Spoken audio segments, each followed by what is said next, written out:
আসসালামু আলাইকুম। আশা করি সবাই আল্লাহর রহমতে ভালো আছেন। এই তো আমাদের বাসায় যে একটা বিড়ালের বাচ্চা, সেই বিড়ালের বাচ্চা আজকে আমার পাশে। আমি যখন ঘরের তরকারি রান্নার জন্য কাটাকুটা করছিলাম, তখন এই ছোট্ট বাচ্চাটা আমার কাছে আসলো। আমি ওরে মানে আমরা খাবারের জন্য যে মাংস রাখছিলাম, সেখান থেকে একটা টুকরা ওরে আমি দিলাম। পরে ও দেখছি ও নিজে খেতে পারতেছিল না, তো আমি ওকে টুকরাটা ধরে ওকে একটু খাওয়িয়ে দিয়েছিলাম।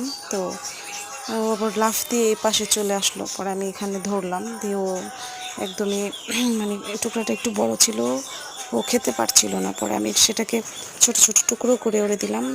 তো তখন দেখলাম না, সুন্দর করে খাইতেছিল। পাশে ওর মা বসা ছিল। ওর মা দেখলাম ও নিজে না খেয়ে ওর বাচ্চাকে খাওয়াইতেছিল। মারা এমনই, নিজে না খেয়ে বাচ্চাদের খাওয়ায়। তারপর এক ওর বাচ্চাকে খাবার দেওয়ার পর দেখলাম ও একটু ক্ষুধার্ত, তো ওকেও আমি একটু খাবার দিলাম। ওর বাচ্চার সাথে ও পেট ভরে আমার সাথে বসে বসে মাংসের টুকরা কেটে কেটে দিলাম। আর বিড়ালের বাচ্চাটা আর বিড়াল বিড়াল দাওয়া করলো। তো এই তো খাওয়ার পর